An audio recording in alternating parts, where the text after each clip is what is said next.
right, it's Mr. Dean. It's time to talk about graphing polynomials part 2. Let's get at it. So I want to show you a video of a speedometer. Evidently, there's a whole bunch of speedometer videos. People, well, we'll see. So, all right, here goes nothing. Literally just people videotaping their speedometer. On the right-hand side is the speedometer, on the left hand is their tachometer, which is we're not interested in right now. And that was it. All right, you want to see it again?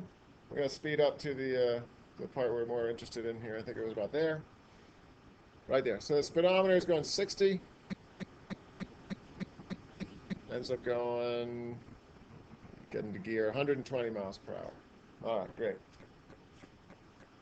Question. If we're just looking at the portion that was 60 to 100 miles per hour, what was a speed that you're 100% sure that you must have gone in the time in between? All right? And why would that be? I want you to think about that. And number two, what was a speed that you could have gone in the time between, but you aren't 100% sure on why? Give those some good thought. All right? We'll go to another question on the next page. Now, switch your mind to the prices of an old iPhone. Originally $599. It got kind of outdated. New phone might have come out and we're down to $399. And those phones now probably are $9. What was the price that you're 100% sure that the iPhone must have had in the time in between $599 and $399, and why? And I want you to think about question 2. What was the price that the iPhone might have had in the time between, but you aren't 100% sure? See, these are the same questions as the speedometer question. All right? Hopefully, you've had some time to think about this. The speedometer question, let's go back. It's continuous, all right? It's a continuous function. It's done every speed in between 60 and 100 miles per hour. Even all the decimals and all the fractions possible. At one point, it was at those. But not so much with prices, because that's not really a function. It's a non-continuous function. It might have gone from $5.99 down to $5.49. It may not have. It might have skipped all the way down from $5.99 to $3.99. All right. We're getting at something here. Let's look at this question. A hiker starts walking from the bottom of a mountain at 6 a.m., following a path. And she arrives at the top of the mountain at 6 p.m. The next day, she starts from the top at 6 and takes the same path down, arriving at 6 p.m. Perfect, 12 hours each way. How can we prove, and we are going to look at the intermediate value theorem in a moment, maybe you can prove it without it, that there is a point on the path that she will cross at exactly the same point at the same time of the day. Or is there not one? Let's think about this again. They're going up in the morning, all the way to the top, all right? 6 a.m. to 6 p.m. The next day starts at the top, comes down. Is there a spot where they're at the, and as long as they go on one path, you know, there's just one path, there's not a whole other different way. As long as they go on one path, is there a time of day when she looks at her watch on each of the days where she's at the same spot at the same time? All right? I'll let you just think about that one for a moment. Let's talk about that intermediate value theorem. We're going to get very formal with this one. It's not very often that we get formal, but just to show you, some of your math classes in college, they might be very theorem-based, and you're going to write down a lot of these theorems. This particular one, you want to write it down word for word, and I'll talk about it. So you can pause the video or whatever you need to do while I speak over it.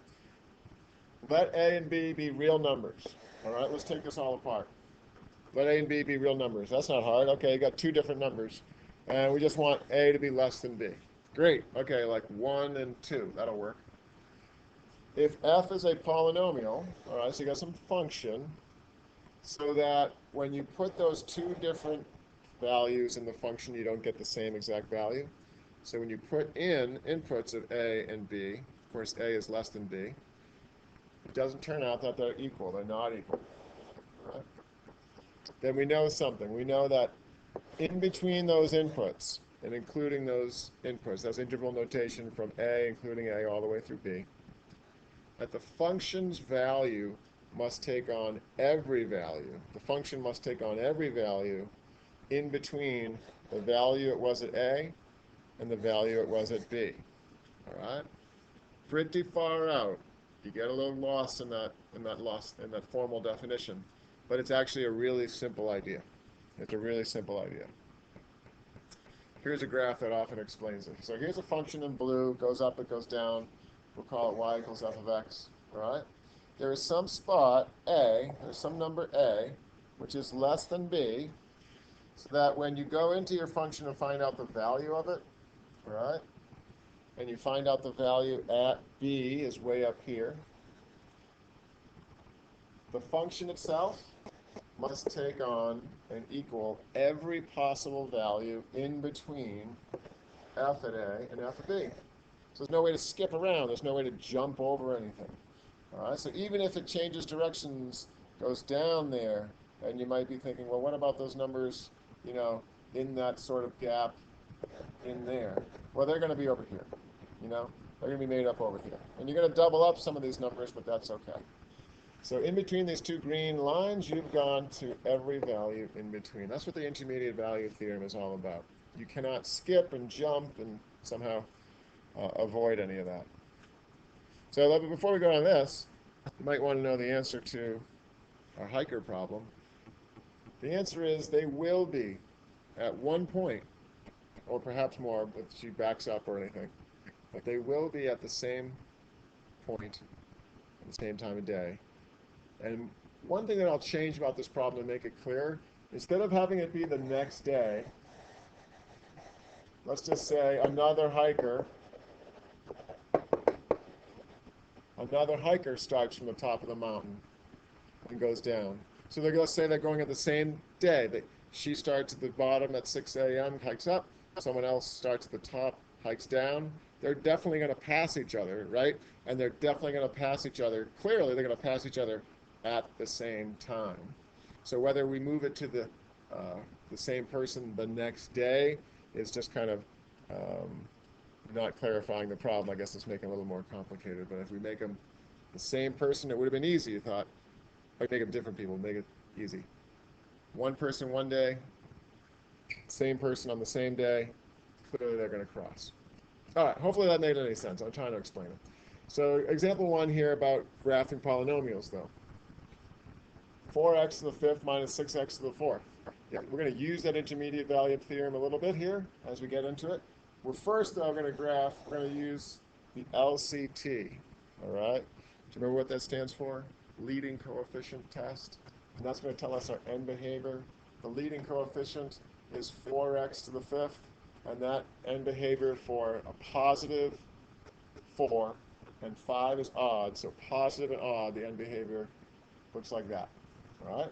We need to factor the red function, and so I took out an x to the fourth, and I also took out the greatest common factor, which was 2. And we got 2x to the fourth times 2x minus 3. All right? Set those equal to 0, and we'll get our zeros. Our zeros are 0 and 3/2. So we might as well lock those in here. We'll put 1 right there. That'll be 2. All right? We kind of move all this over here. We have to plot a few points and graph what we have fairly smoothly, because all we really know is those two zeros. All right? It's certainly not a quadratic, so we can't find the vertex or any easy thing like that. So I'm going to choose some numbers. I chose 0, 1, and -1 to plug in.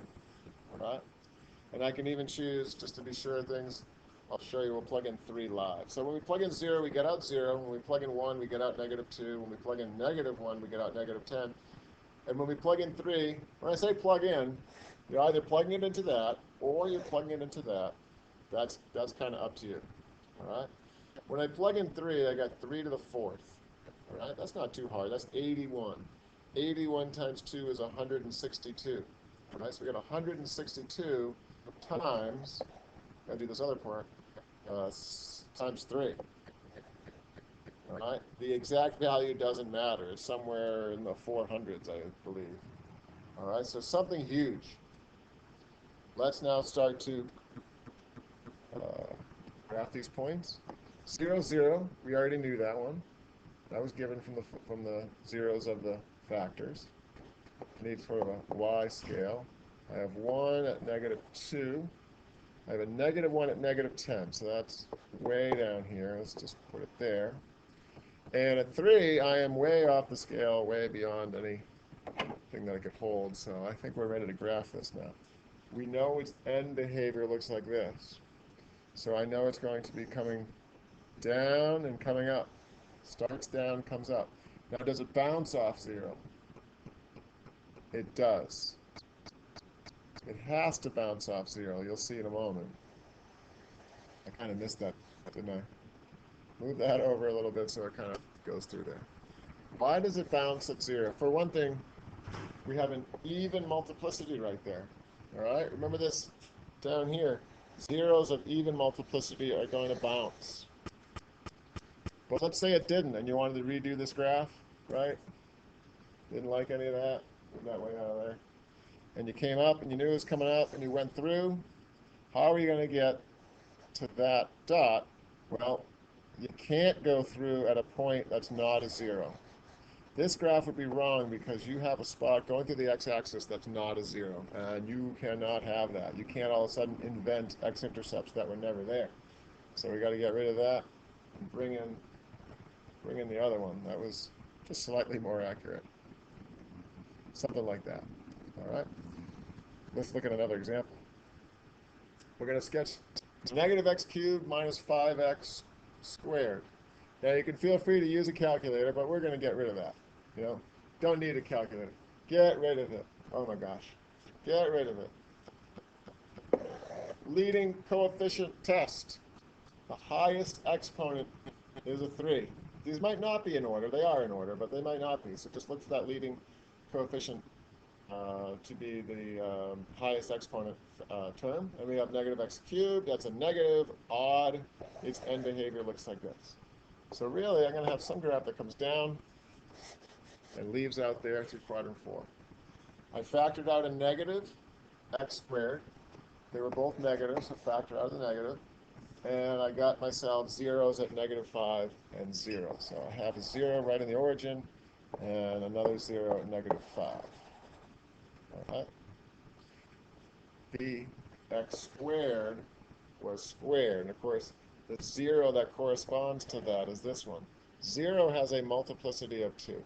I'm going to bounce. I'm going to bounce my graph there.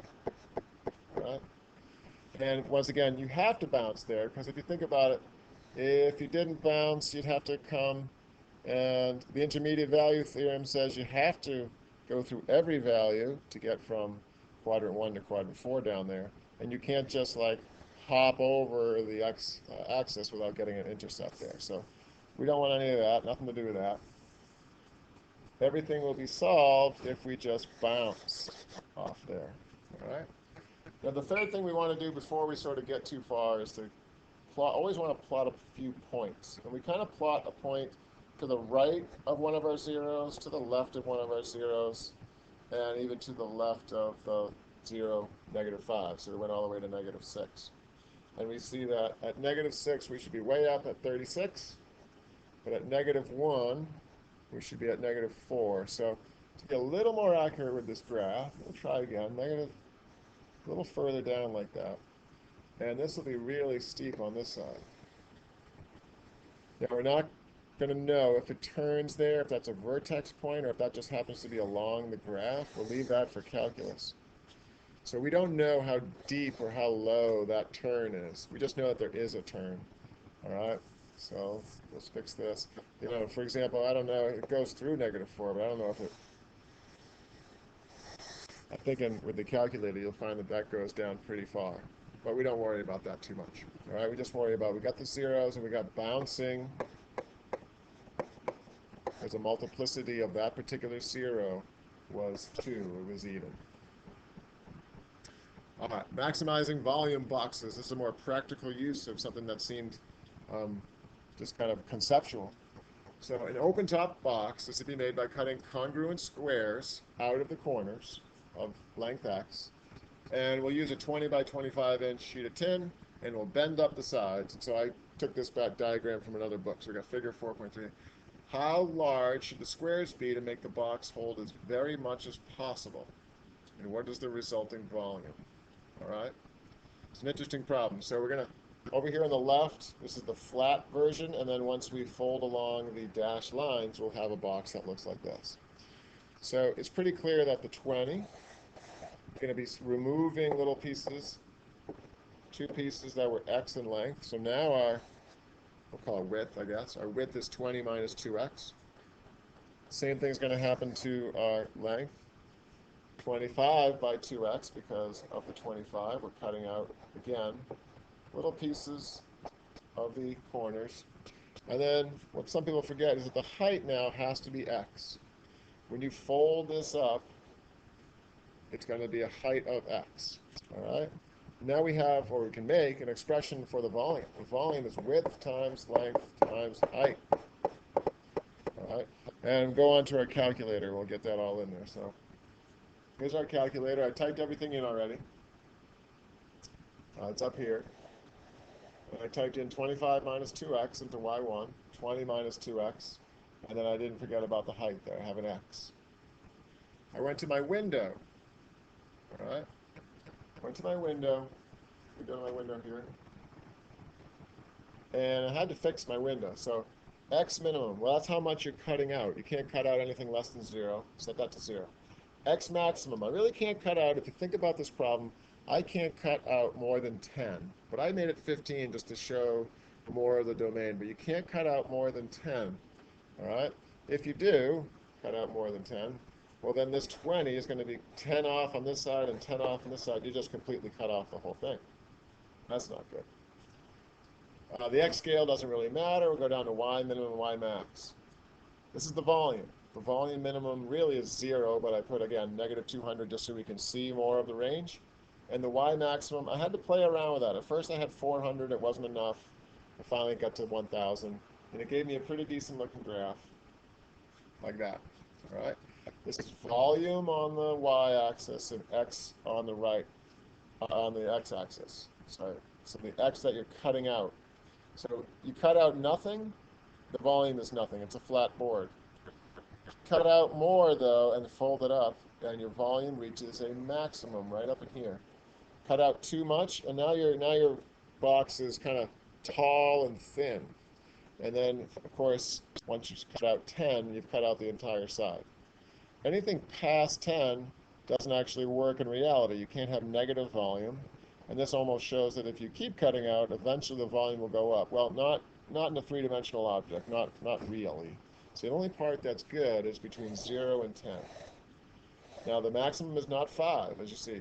5 is right between 0 and 10, but the maximum is not there. To find the max, we go to our calc menu, we go to max, and we know, if I hit max, we go to max, I think I hit intersect. And we want to put in our left bound, which I will just say is somewhere between 2 and 7. Those are safe numbers. So we don't need to worry about the guess. And so our maximum volume is 820.5, and that side that we want to cut out, that x, is about 3.7 or so. All right? Let the calculator do all that hard work. This is making me hungry, all this talk about boxes, makes me think about cereal boxes, cereal boxes make me think about my childhood. My childhood makes me think about the 1970s and 1980s. It makes me think about Pac-Man and Mr. T and Simpsons and whatever else. Here's a more modern take of it. Hey everybody, that's it. I'm going to go make myself a bowl of bacon and eggs. We'll see you next time.